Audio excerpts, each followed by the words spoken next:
Assalamualaikum warahmatullahi wabarakatuh.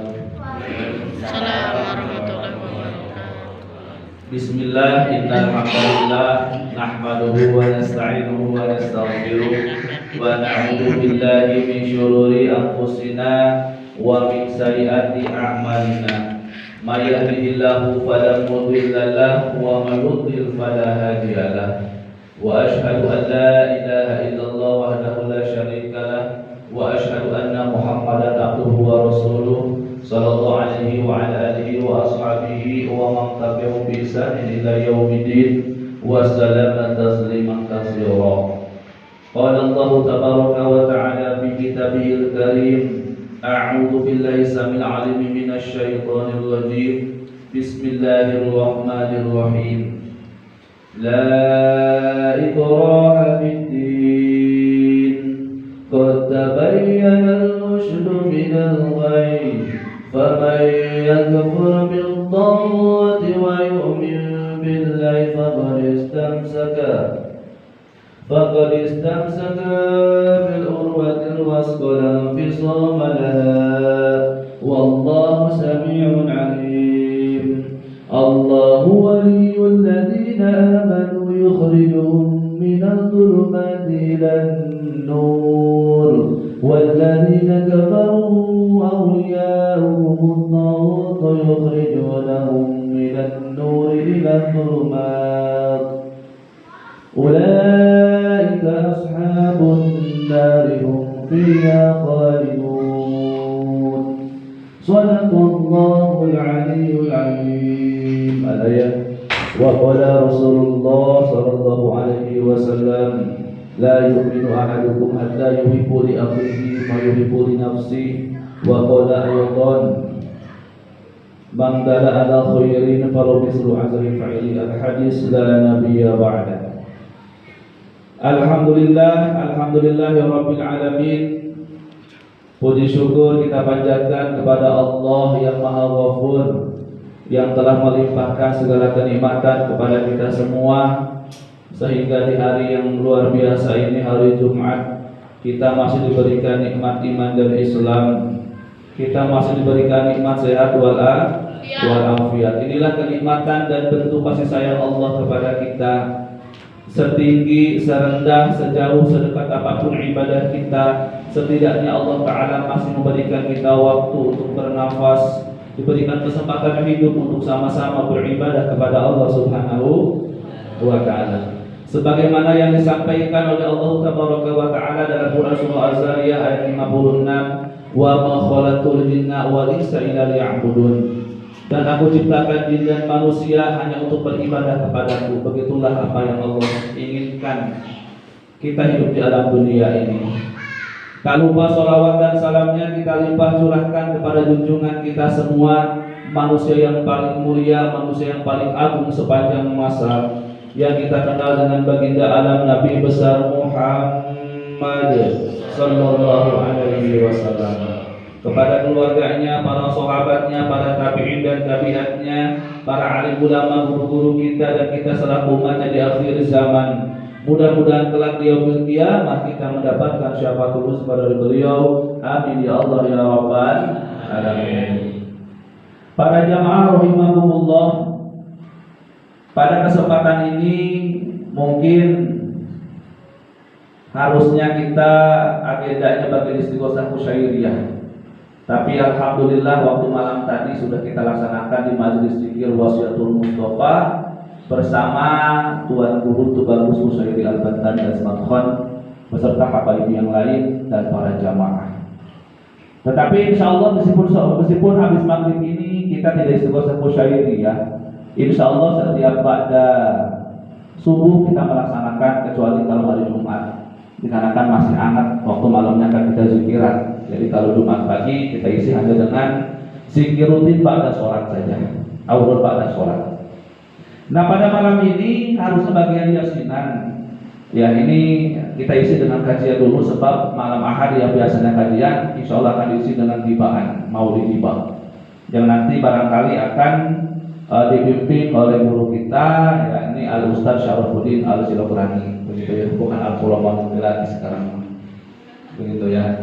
Kemarin kesini sudah laksanakan lelah, ditanya sama Abia, Ustaz kenapa lelah? Waduh dari Kuala Lumpur cina. Mari baris itu dari Kuala Lumpur gitu ya. Ya Allah ya, penuh perjuangan ya, penuh perjuangan. Tapi kita mengukur seseorang itu bukan karena pekerjaan, tapi karena ilmunya. Ya, kemudian ketika ilmu akan jadi berkah bagi pekerjaannya. Nah oleh karena itu bagaimana caranya kita menjadi sosok yang berilmu meskipun perbedaan pekerjaan yang barangkali tidak pernah sama ya. Tapi ilmu kita harus satu ilmu cinta kepada Allah Subhanahu wa taala dan menjalankan sunnah baginda Rasulullah sallallahu alaihi wasallam. Jadi malam Sabtu ini kita kajian dulu sambil nyantai ya, kemudian ba'da Isya bagi yang tidak berhalangan kita lanjut dengan yasinan. Ya, dikarenakan pada Jumat yang biasa kita yasinan diisi dengan zikran ke Majelis Masyairatul Mustafa. Kalau sempat nanti hadir di sini, kalau tidak ya tidak jadi masalah. Yang penting kita kumpulkan seperti biasa, karena memang salah satu kebiasaan santri pondok Riyatul Musola kita selalu mendoakan terkhusus orang Sawarna Timur apa ya. Kita alhamdulillah ini. Mas, pertama kali baru ke sana ya, gimana itu perasaannya Mas? Senang tidak Mas ya? Nah, alhamdulillah ya kumpul dengan guru-guru kita di sana ya, dengan para ulama ya.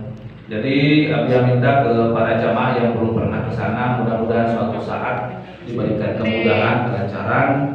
Kita kalau Pak ini ya jamaah musola kita ke sana kalau ada waktu gitu ya. Karena memang waktunya nggak pernah berpindah, selalu malam Jumat kalau bergeser. Malahan agenda pondok Riyadhah yang ada berbuat sampai dihapus. Kita membela yang di sana begitu ya. Kita bantu perjuangan Habib Usairi di dalam membawa masyarakat menuju keridhaan Allah Subhanahu wa taala. Para jamaah rahimakumullah, ini kajian ini bukan menasihati orang ya, mungkin ini menasihati Abia pribadi. Ya ini nasihat untuk diri pribadi, jangan dijadikan ini mapatahan begitu ya. Tapi kita belajar bersama-sama ya, terutama di dalam kebaikan. Ya karena harus ada yang menyampaikan, harus ada yang menyampaikan kebaikan dan harus ada yang menerima kebaikan. Kemudian kita jalankan bersama-sama. Sebagaimana beberapa pertemuan yang lalu membahas tentang bab zina, nah kita sudah tuntaskan barangkali ada sedikit, tapi kita lewat dulu. Ini masih kita Babul Hadis, ya kita Babul Hadis karya Al-Alamah Al-Imam Jalaluddin As-Suyuti rahimahullah taala. Ya ini salah satu ahli hadis yang kemudian disyarah kembali dalam kitab Tadhkirul Qaul kalau tidak salah. Ya, itu oleh Syekh Nawawi Banten. Nah ini kita akan membahas tentang bab atau pasal yang ke-12 tentang fadilah sorban. Ini sorban ya. Nah, itu masuklah pakai sorban ya. Ini sebetulnya bagaimana sih posisi sorban dalam Islam? Yang ibu-ibu memang nggak pakai sorban ya, tapi kan punya anak laki-laki, nanti bisa diberikan pemahaman bagaimana situasi sorban dalam Islam. Apakah ada pahalanya atau tidak?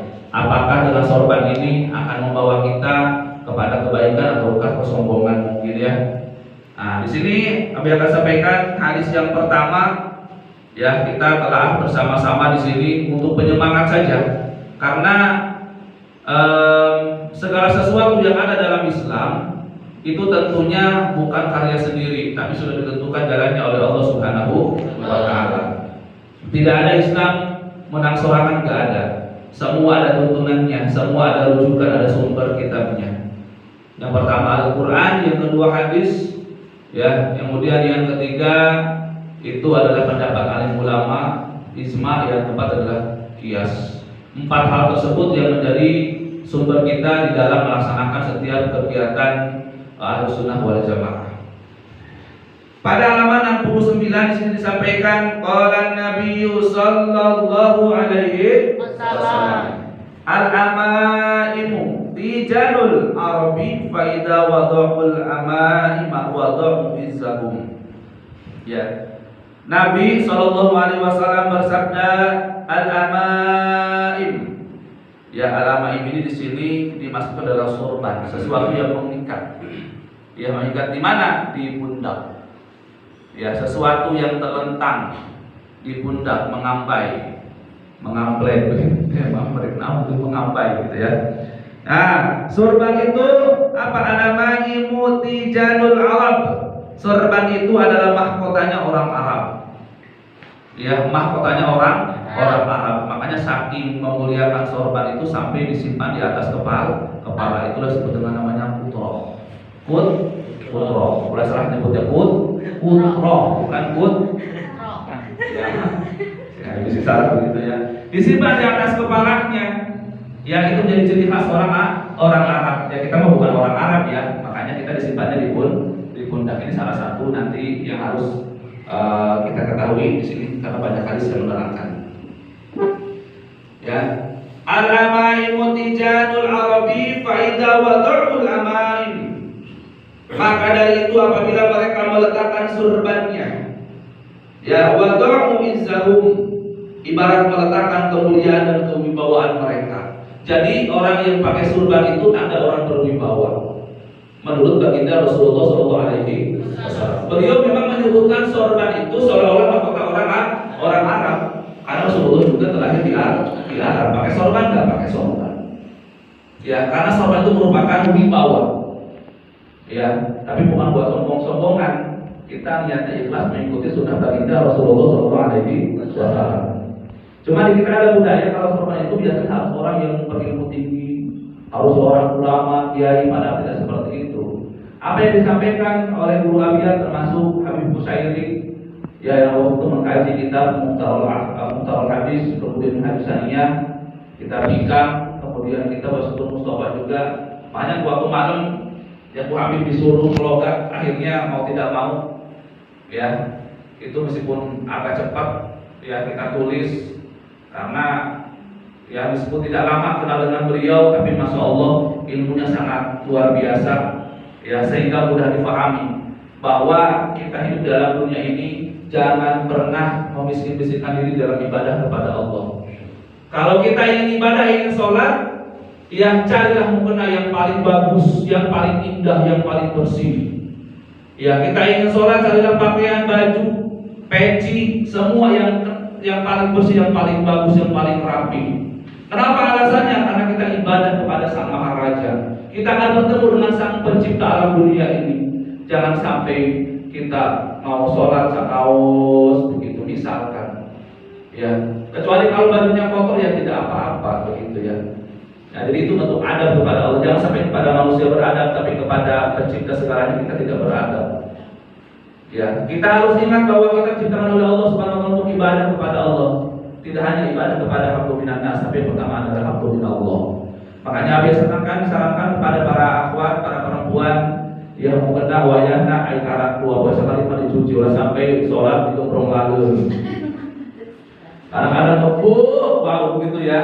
Itu kan nanti kategorinya la dororo wa la diroro, itu menyakiti orang lain kan hukumnya dosa. Itu masorangan bau ribut itu prong lalu. Di keberong rono cucu sakala yang paman-paman nyayang dirinya berulang. Ya, gitu orang lain kena baunya, apalagi yang pakai nak. Tapi lu kalau pakainya berdamang begitu ya. Begitu pun laki-laki di sini jangan sampai kopi sampai bau bunga kata kopi ya. Ganti sekali-kali rumah begitu ya. Kadang-kadang seperti itu ya dibuka gitu ya.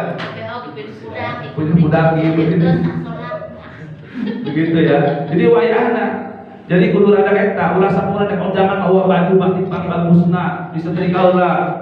Begitu ya pakai minyak wangi, minyak tanah sekalian begitu. Bensin. Ini mau sholat teh, mau sholat asal pakai baju be anu ngait gitu ya.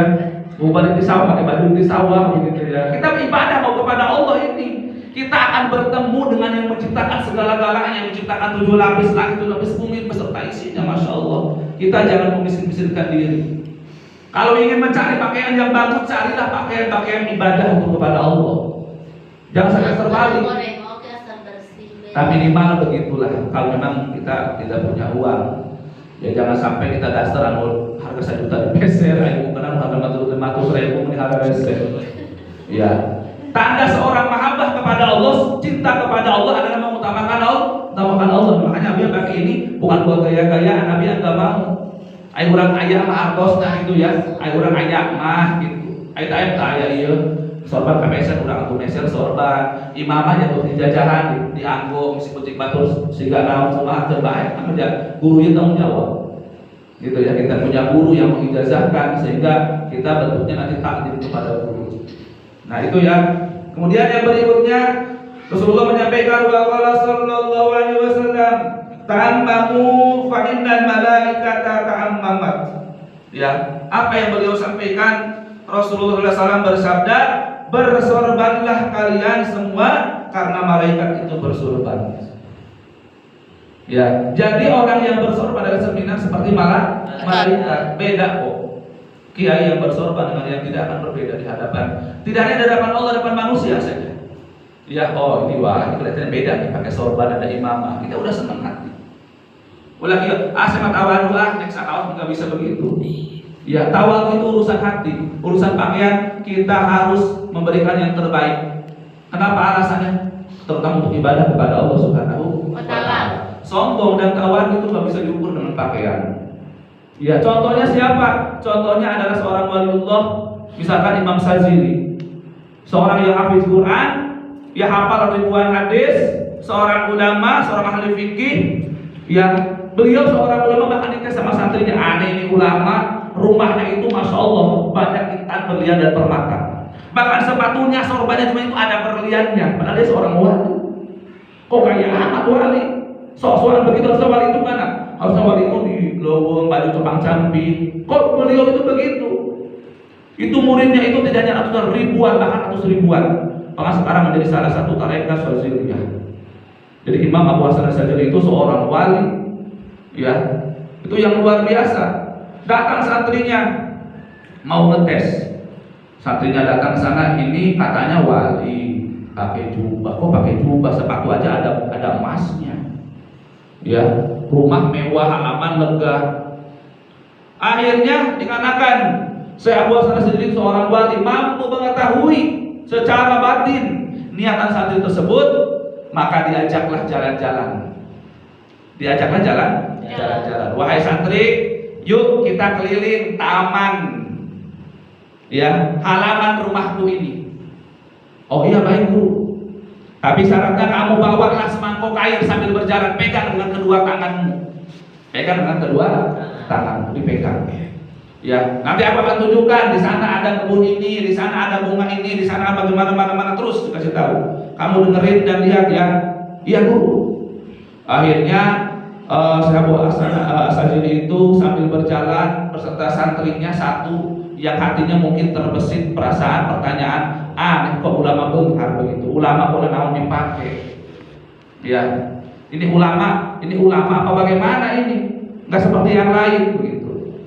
Jadi akhirnya singkat cerita jalan mengelilingi sampai seharian, kemudian sampailah kembali ke tempat asal. Maka sang guru yakni Syekh Abu Hasan Asyadzili bertanya, wahai santriku, aku tadi sudah mengajak kau berkeliling halaman rumahku, betul tidak? Betul wahai guru. Apa yang kau dengarkan? Banyak. Apa yang kau lihat? Tidak ada. Loh, kenapa tidak ada? Wahai guruku, bagaimana aku akan melihat sekeliling halaman rumahmu ini, sedangkan aku disuruh oleh engkau membawa semangkuk air. Kalau aku sampai melihat keliling, nanti aku akan terjatuh terpeleset dan mangkuknya nanti pecah, jatuh, tumpah airnya. Kemudian tersenyumlah Syekh Abu Hasan Asyadzili. Wahai santriku, begitulah diriku. Allah memberikanku harta, tapi tidak mengurangi diriku untuk cinta kepada Allah. Allah memberikanku kekayaan, bukan berarti aku cinta dengan kekayaan, tapi karena aku mahabbah kepada Allah berikanku kekayaan, aku tetap ibadah. Begitulah aku diberikan harta, diberikan kerajaan ini, diberikan rumah mewah, diberikan emas, intan, berlian, permata. Aku tidak melihat itu, wahai santriku. Yang aku lihat bagaimana caranya aku ibadah kepada Allah dengan pakaian yang bagus, pakaian yang bersih. Kenapa? Aku malu bertemu dengan Allah dalam keadaan pakaian yang lusuh. Padahal kita mampu membeli rumah, tapi kenapa buat seorang Tuhan rese begitu untuk pakaian yang bagus? Nah, ini adalah sebuah hikmah yang sangat luar biasa yang patut kita ketahui, bahwa dalam ibadah jangan sampai tawadu tidak seperti itu. Kata Habib Busayri, tidak seperti itu. Tawadu itu tidak usah mencompang-campingkan diri. Kita pakaian bagus pakai untuk ibadah kepada Allah. Jangan sampai tertukar. Jangan sampai ketika mau sholat, tawadu pakaiannya biasa saja. Ketika kondangan pang bagus, nah tawadunya sebelah mana? Justru timbullah kesombongan. Sementara baginda Rasulullah SAW bersabda, tidak akan masuk surga orang yang di hatinya ada kesombongan walaupun sebesar Allah, sebesar debu. Nah, karena sebesar gede debu yang kesombongan, wah dipanggakan itu. Baju batik pang bagusnya, undangan pang rapi ayo. Sedikit saja kata Nabi, lah tidak akan masuk surga orang yang di hatinya ada kesombongan walaupun sebesar debu. Maka kita memohon kepada Allah dijauhkan dari hal tersebut. Ada kok banyak yang compang-camping begitu, tapi hatinya sombong. Bilangnya kan begini, oh saya mah tawadu ya, terus itu mah baju mewah ya, mah biasa kita banyak tawadu ya, saya itu sombong. Kata ulama itulah yang sombong. Kita masa mau ibadah memiskin-miskinkan diri. Ya, nah begitulah Rasulullah SAW mengajarkan dan beberapa hadis termasuk yang bersorban ini merupakan bagian daripada pakaiannya malaikat lah, bisa dikatakan begitu. Karena malaikat itu bersorban. Jadi bagaimana? Kita memang bukan malaikat dan tidak mungkin menjadi malaikat. Kita mengikuti Nabi dan tidak mungkin jadi Nabi, dan kita bukan Nabi. Tapi inilah bentuk sami'na wa ata'na, sebagaimana Allah Ta'ala menyampaikan dalam Quran, ya Quran surah An-Nisa kalau tidak salah. Ya ayyuhalladzina amanu atiullaha wa atiur rasul wa ulil amri minkum. Apa kata Allah? Ya wahai orang-orang yang beriman, Allah itu ngasih tahu kepada kita orang yang beriman, taatilah aku kata Allah, taatilah Rasulku kata Allah, dan taatilah para pemimpin di antara kalian. Ciri orang beriman adalah taat kepada Allah, kepada Rasulullah, dan kepada Umar. Siapa Umar? Pemimpin kita.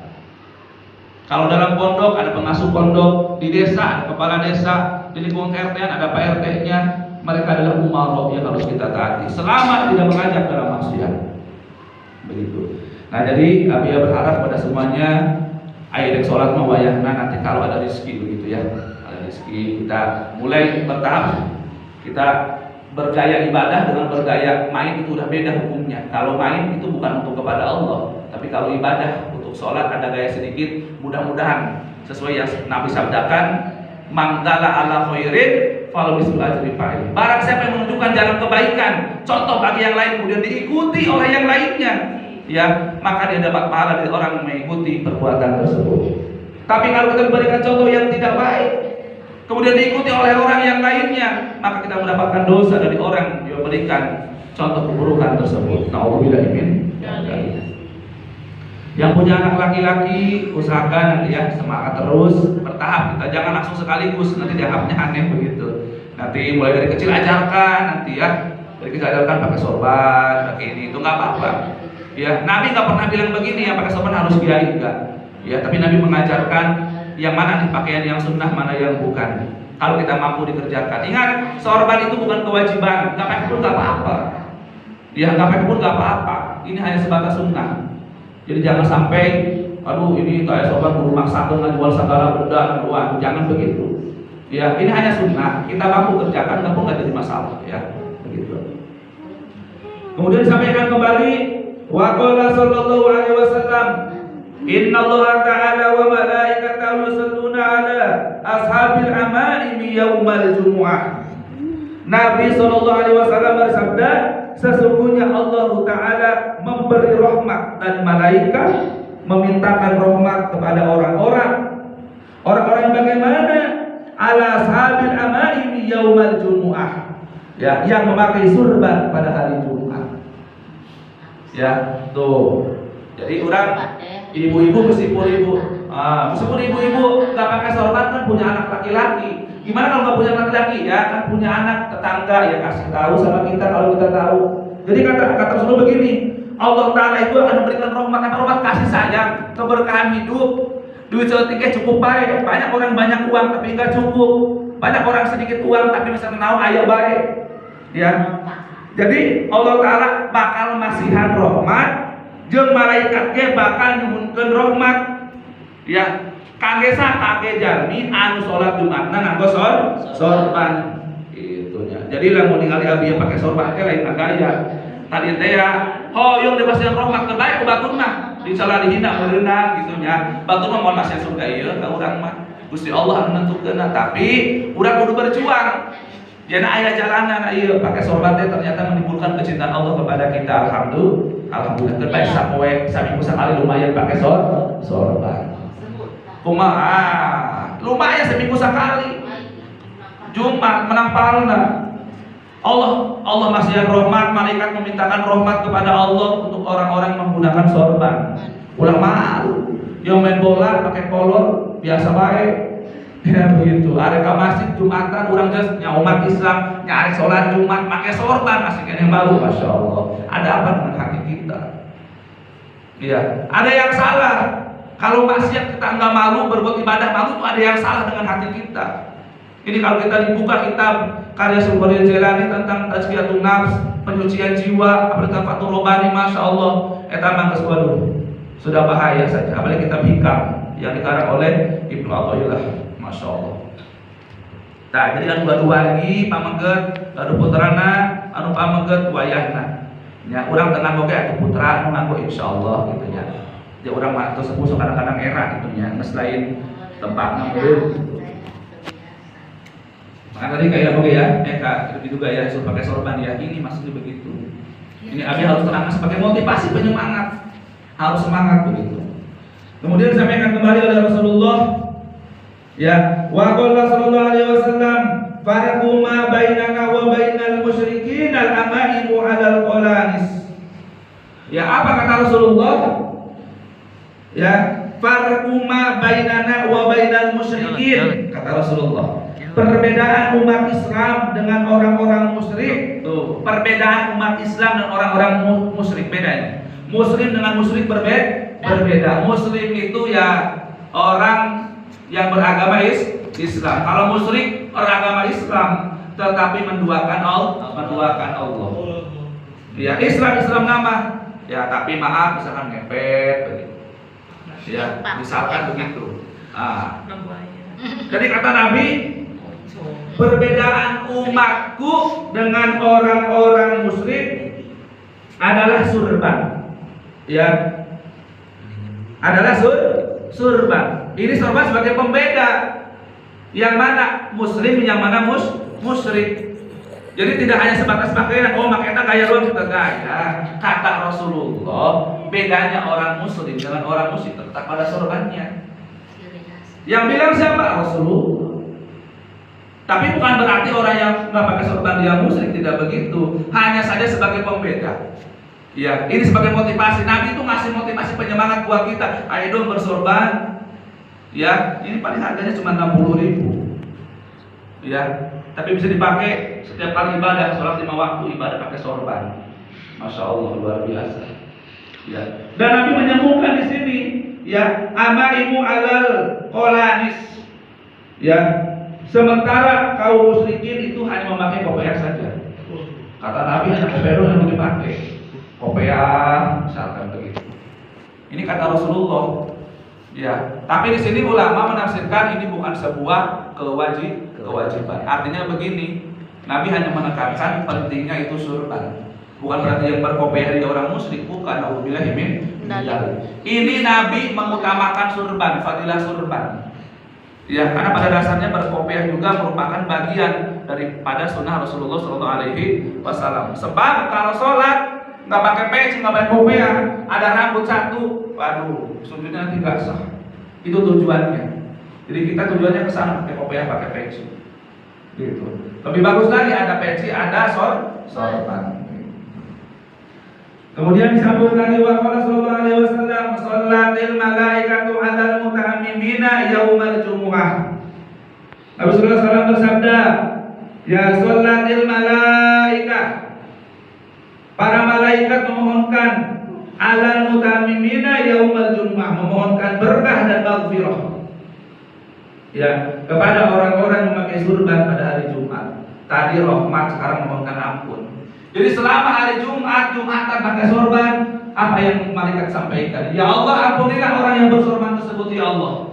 Ampunilah dosa-dosanya ya Allah. Dosa-dosa yang lalu ya Allah, dosa yang kecil ya Allah, dosa yang besar ya Allah, dosa yang sengaja ya Allah, dosa yang tidak terasa ya Allah, dosa yang dipaksa ya Allah. Itu malaikat semua ramai memohon ampun bagi orang yang menggunakan sorban pada hari Jumat saja ini. Terbaik kan? Senin, Selasa, Rabu, Kamis, Sabtu, Minggu misalnya. Minimal Jumat ya orang. Jadi mudah-mudahan kurang jamaah ya pondok Riyadhah meluyo pakai sorban Jumatan mesti datang. Gitu. Mau pak baturnya mau apa di lingkungan, kita mah sorangan jalan pasti diomong. Kita mah berang sarana urang muarain wani soalnya kompas ada ya begitu. Urang harus bantu urang harus akhir zaman. Lah mulai kurang umat panjang lagi lulusannya umat anu mana deui.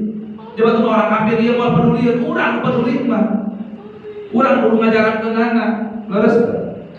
Gitu ada urang saha deui. Ya meskipun kata Nabi fa innamal haya'i minal iman. Sesungguhnya malu sebagai daripada iman. Tapi mah era pakai sorban. Ya, berarti aku beriman. Bukan begitu, malu itu malu berbuat maksiat. Kalau berbuat ibadah itu jangan malu. Ya, karena menunjukkan kebaikan bagi orang lain ada perintah Allah fasabiqul khairat. Berlomba dalam kebaikan. Ya.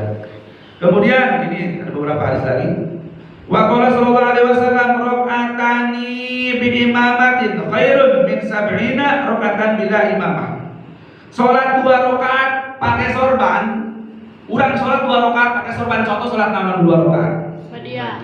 Oke, badiah subuhnya. Nah, 2 rakaat pakai sorban eta lebih bagus daripada 20 rakaat tanpa pakai sorban. Tuh, pandu maya. Ya. Misalkan ya biar sholat badiah pakai sorban, pahalana ibarat 20 rakaat. Paling 2 rakaat, misalkan ini nggak pakai sorban, tetap aja menang 2 rakaat, pahalana mah balik ukur contreng 2, orang kan Gusti Allah. Gitu kena. Ini kalau kaya boleh apa-apa ini, mau ke sini, mau ke belakang, gitu ya.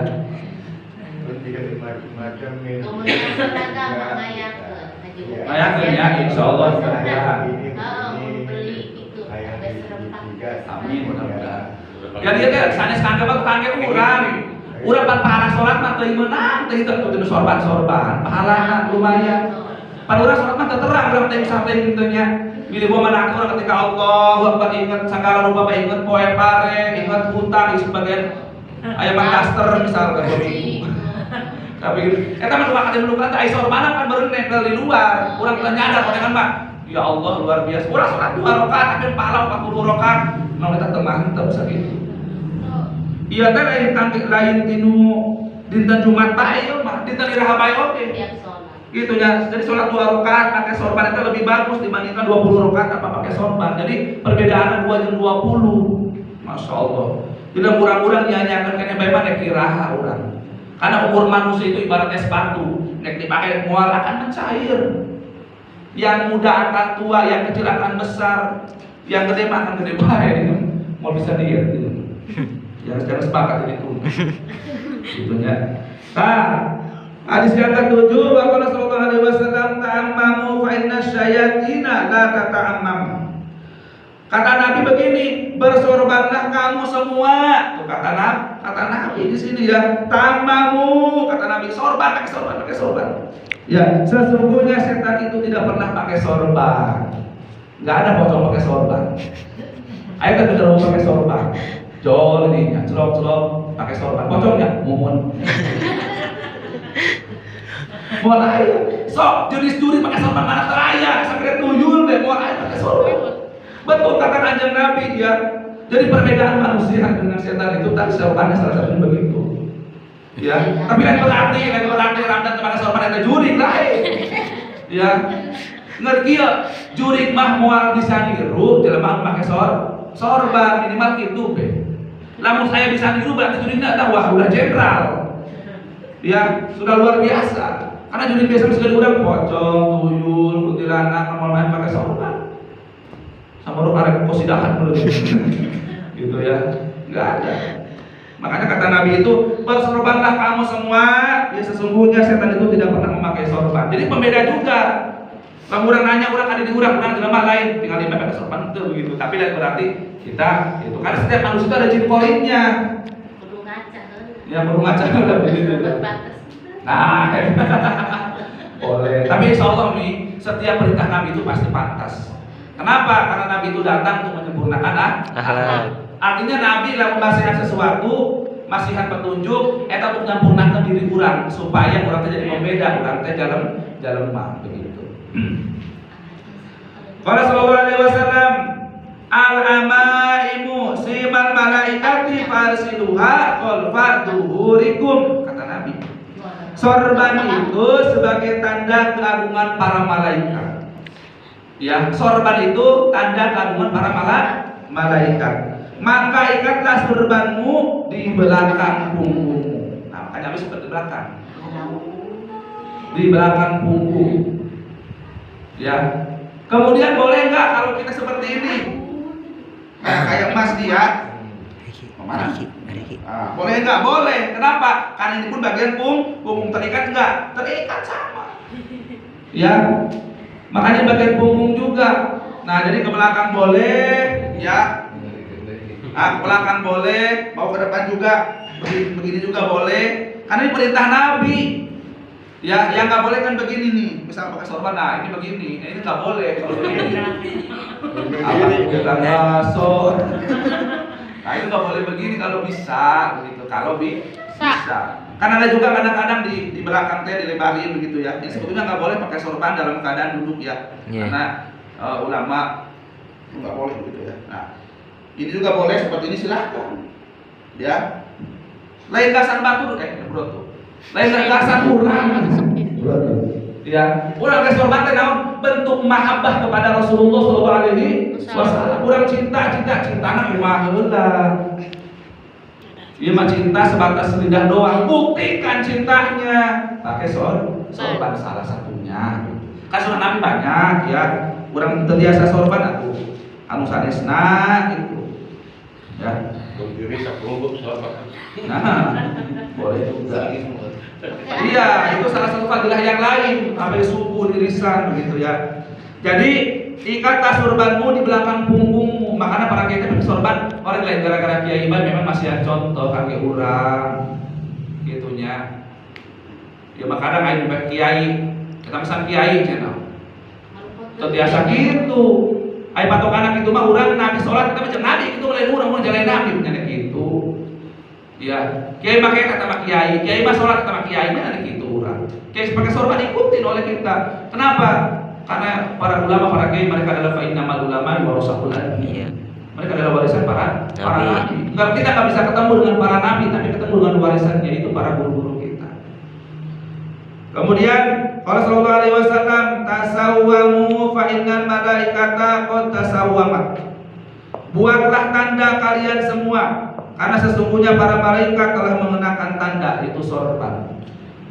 Ya, jadi kita pun disuruh membuat tanda sebagai ciri kita orang Islam, salah satunya pakai sorban. Tapi di sini memang ulama sebagian menafsirkan hanya untuk ibadah saja kepada Allah. Artinya gini, untuk sholat itu yang paling utama. Kalau di luar sholat bagaimana? Apakah ada keterangannya? Qadarullah yang ada di kitab Bulughul Hadis itu hanya 10 hadis saja. Karena dalam kitab ini ada 400 hadis. Setiap bab pasal itu ada 10 hadis. Apakah di luar ini ada hadis? Ada. Bahkan dalam sebuah riwayat kata Rasulullah SAW, barang siapa yang di pundaknya selalu menempel sorban, maka semenjak itulah Allah akan senantiasa mengampuni seluruh dosa-dosanya.